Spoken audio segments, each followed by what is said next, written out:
2026 წლის ივლისი. რუსეთის ერთ-ერთი ყველაზე გამანადგურებელი საჰაერო საშუალება სუხოი Su-24 ზებგერითი ტაქტიკური ბომბ-დამშენი ემზადება აფრენისთვის საკის ავიაბაზიდან, რომელიც ყირიმის დასავლეთ სანაპიროზე მდებარეობს.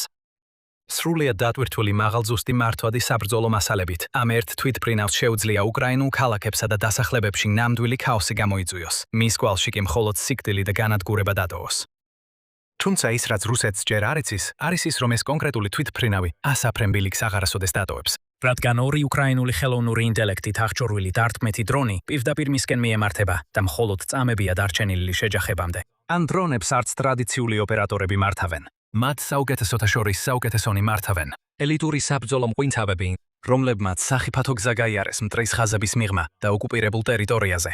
რათა იპოვონ და გაანადგურონ ეს მრავალმილიონიანი თვითმფრინავი და არ მისცენ საშუალება, რომ კიდევ ერთი უკრაინული სიცოცხლე შეიწიროს. მათ კვირები მოანდომეს ამ კონკრეტული მომენტის მოსამზადებლად. ფარული თვალთვალისა და სარისკო მზადების ეს კვირები ახლა აფეთქებით დასრულდება. ეს გავს ჰოლივუდის ბლოკბასტერის სცენარს, მაგრამ ეს არის ნამდვილი გიჟური ისტორია იმის შესახებ, თუ როგორ გაანადგურა უკრაინელმა სუპერჯარისკაცების გუნდმა რუსეთის ერთ-ერთი მთავარი ტაქტიკური ბომბ-დამშენი. თავი პირველი დასაწყისი დასასრულისა. საკის ავიაბაზა მდებარეობს ყირიმში, პატარა სანაპირო დასახლება ნოვოფედორევკასთან ახლოს.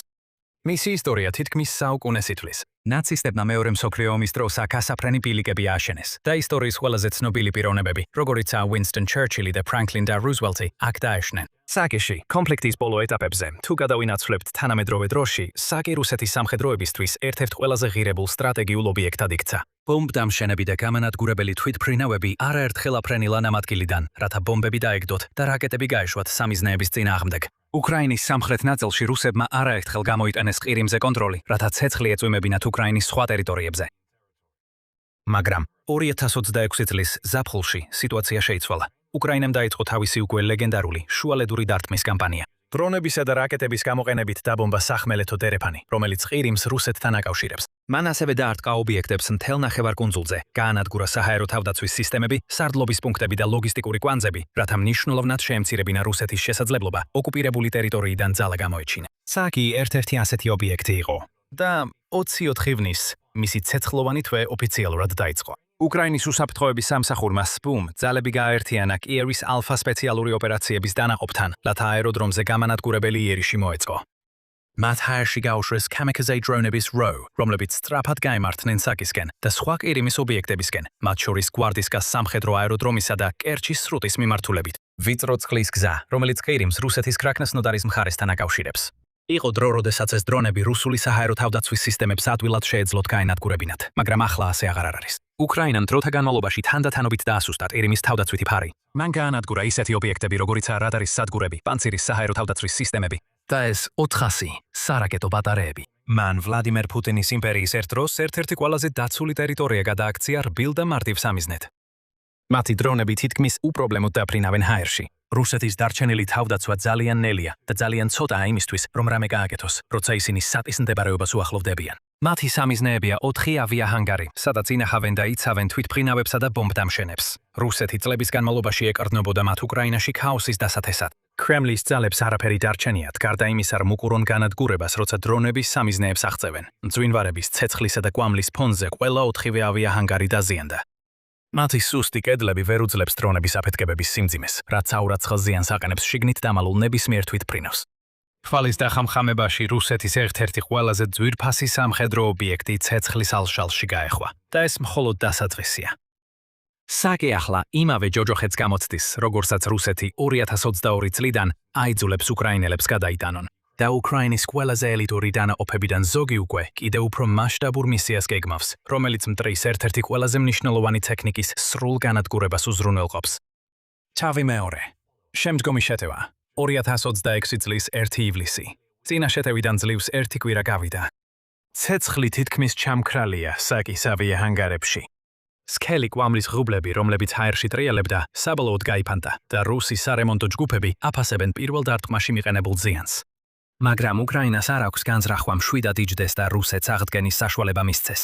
ის აპირებს კვლავ და კვლავ დაარტყას საკის. უფრო ძლიერად და უფრო სასტიკად, ყოველი მომდევნო დარტყმით. არ გაჩერდება მანამ სანამ მთელი ბაზა და ყველაფერი რაც მასშია, საბოლოოდ არ გაქრება რუკიდან. რადგან თუ საკი ასე მნიშვნელოვანია რუსებისთვის, მაშინ უკრაინისთვისაც ისევე მნიშვნელოვანია, რომ ეს აეროდრომი მიწასთან გაასწოროს. და უზრუნველყოს, რომ მოსკოვის არც ერთ თვითმფრინავს ან ბომბდამშენს აღარასოდეს მიეცეს საშუალება აქედან აფრინდეს. და ასე, როგორც კი მტვერი ჯერ კიდევ არ ჩამჯდარა პირველი დარტყმის შემდეგ, უკრაინის დრონები კვლავ ცაში ადიან. კიდევ ერთხელ სპუტგას ამ დარტყმის უკან, რომელიც გზავნის თავის საუკეთესო ოპერატორებს და ყველაზე დამანგრეულ შორმანძილზე მოქმედ დარტყმის დრონებს, რომლებიც გადიან Bear Mills ოკუპირებულ რეგიონებზე და შედიან კირიმის ნახევარკუნძულის საჰაერო სივრცეში. მათ გვერდს უვლიან რუსეთის სულ უფრო სუსტ თავდაცვას გზად. როგორც საწყის დარტყმაზე, მათი სამიზნეებია სხვადასხვა ანგარები, რომლებიც განლაგებულია ბაზაზე. რუსეთის სარდლები შეიძლება ჯიუტები იყვნენ, მაგრამ ისინი იმდენად სულელები არ არიან, რომ თვითმფრინავები დატოვონ ასაფრენ ბილიკებზე ან ღია ასფალტზე, რათა უკრაინულმა დრონებმა ადვილად გაანადგურონ. ამის ნაცვლად მტრის ყველა თვითმფრინავი დამალულია ამ ანგარებში, რომლებიც მაინც გარკვეულ დონეზე იცავს მათ. მაგრამ თუ უკრაინას შეუძლია ამ დაცვის გარღვევა, ან თუნდაც ამ ანგარების სტრუქტურული მთლიანობის დაზიანება და მათი მაღალი კედლების ჩამოგდება, მაშინ ბოლოს და ბოლოს შეძლებს გაანადგუროს მრავალმილიონიანი თვითმფრინავები, რომლებიც შიგნით იმალებიან. აი, სწორედ ამას ემსახურება ეს მისია. უნდა მოხსნას დამცავი ფენები, გააკეთოს ხვრელები იმ ანგარებში, რომლებზეც რუსეთი აკრიტნობა თავისი ბომბდამშენების უსაფრთხოდ შესანახად. მოაყენოს ისეთი ზიანი, რომელიც მომავალში კიდევ უფრო ძლიერ შეტევას გაუხსნის გზას. უზრუნველყოს, რომ საკი დარჩეს უფრო სუსტი და რთულად დასაცავი, ვიდრე ადრე იყო.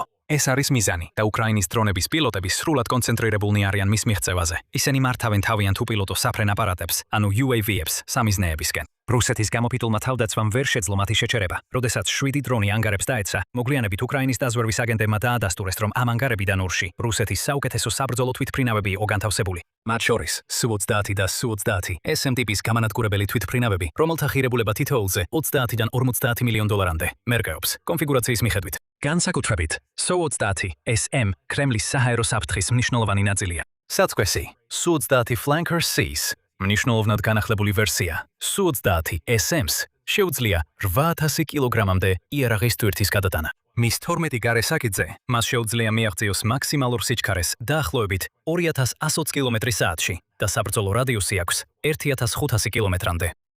ამ ტექნიკურმა მახასიათებლებმა ამ თვითმფრინავს და მის მსგავსებს საშუალება მისცა ჩაეტარებინათ უამრავი საბრძოლო ოპერაცია უკრაინის ქალაქებს, დაბებსა და პატარა დასახლებებზე.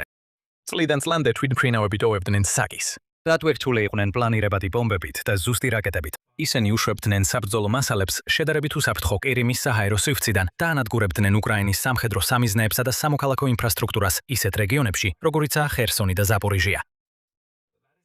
მაგრამ ეს აღარ მოხდება. უკრაინის დრონების ეკიპაჟები ამას აღარ დაუშვებენ. და სანამ ზოგიერთი ოპერატორი ბაზაზე ზეიმობს და მონიტორებზე ანთებულ ანგარებს უყურებს, სხვა დანაყოფი კი ბევრად უფრო საშიშ ტერიტორიაზე პოზიციას იკავებს. მტრის ხაზების სიღრმეში მესამე თავი. მტრის ტერიტორიაზე. საკის ავიაბაზაზე თავდასხმები ამ დროისთვის მნიშვნელოვანი იყო, მაგრამ მხოლოდ აეროდრომის ინფრასტრუქტურას ჰანგარებს შეეხო და არა შიგნით მყოფ თვითმფრინავებს. ძალიან სავარაუდოა, რომ იმ დარტყმების დროს საკიში განთავსებულ თვითმფრინავებსაც მიადგა ზიანი და ეს მაინც რთულ მდგომარეობაში ატანებდა რუსებს, რადგან ბაზის თავდაცვა ნელ-ნელა, მაგრამ აუცილებლად იშლებოდა. ამავე დროს ფლოტი ძირითადად უვნებლად მიიჩნეოდა და რუსეთს კვლავ შეეძლო კირიმიდან უკრაინაზე დამანგრეველი დათმების განხორციელება, თუ ამას გადაწყვეტდა. თუ კიევის ძალები ნამდვილად აპირებდნენ ამ თავდასხმების შეწყვეტას, მათ ტაქტიკა უნდა შეეცვალათ. მათ თვითმფრინავებზე პირდაპირ დარტყმა უნდა მიეყენებინათ, მაგრამ ეს ბევრად უფრო რთული ამოცანა იყო. რუსეთი თვითმფრინავებს ანგარებში ინახავდა. გარდა იმ მოკლე მომენტებისა, როცა საბრძოლო ოპერაციამდე ბომბდამშენებს ასაფრენ ბილიკებზე გამოჰყავდათ და აფრენისთვის ამზადებდნენ. საკიზე მუდმივი მეთვალყურეობის გარეშე უკრაინის ძალები ვერ გაიგებდნენ, როდის ტარდებოდა ეს მისიები. და თუ კი მათ იცოდნენ დაგეგმილი საბრძოლო გაფრენის თარიღი და დრო, მათი დრონები მაინც დიდ მანძილზე უნდა ემგზავრათ ოკუპირებულ ტერიტორიებზე და კირიმში. ამ დროის განმავლობაში დიდი ალბათობით მათ რუსული რადარები ან სახმელეთო დანაყოფები შეამჩნევდნენ, რომლებიც შემდეგ ინფორმაციას საკის გადასცემდნენ. რომ უპილოტოები გზაში იყვნენ, რაც მათ თანამებრძოლებს საშუალებას მისცემდა თვითმფრინავების შეტევამდე ისევ ჰანგარებში შეეყვანათ. ამის გათვალისწინებით, საბრძოლო თვითმფრინავზე წარმატებული დარტყმის თითქმის გარანტირების ერთადერთი გზა იყო დრონების გაშვება მტრის ხაზების მიღმა, სადაც მათ მიზნამდე შედარებით მცირე მანძილის გავლა უწევდათ. ესეთი სახიფათო მისია კიევის საუკეთესო ჯარისკაცებს სჭირდებოდა. ეროვნული გვარდიის ომეგას სპეციალური ოპერაციების ცენტრის სპეციალური დანიშნულების საბრძოლო მყვინთავები. უფრო ზუსტად რომ ვთქვათ, ომეგას ჯგუფი, როგორც მას ხშირად უწოდებენ, მხოლოდ საუკეთესო კომანდოსებისგან შედგება. ცირია ცნობილი მათ შესახებ ან მათი მოქმედების შესახებ გარდა იმისა, რომ ისინი საუკეთესოთა შორის საუკეთესოები არიან. როდესაც უკრაინას განსაკუთრებით სახიფათო რთული და მნიშვნელოვანი მისიის შესრულება სჭირდება, სწორედ ომეგას მიმართავენ. როგორც ასეთი სპეციალური დანიშნულების დანაყოფისთვის არის დამახასიათებელი, ომეგას ოპერაციაზე ძალიან ცოტა დეტალია ცნობილი. საკიში, თუმცა მიიჩნევა, რომ საბრძოლო მკვინთავთა ჯგუფს დაევალა ფრონტის ხაზმიღმა გადასვლა, ოკუპირებულ ტერიტორიებზე შეღწევა და შესაძლოა თავად შავი ზღვის წყლებში შესვლა, რათა საკისთან მანძილი შეენცირებინათ. დააგვირდნენ ავიაბაზას, რათა მეტი გაეგოთ, როგორ მოქმედებდნენ იქ განთავსებული რუსები და განეხორციელებინათ მოულოდნელი დარტყმა უშუალოდ თვითმფრინავზე. მტერი დარჩებოდა ყოველგვარი თავდაცვის შესაძლებლობის გარეშე.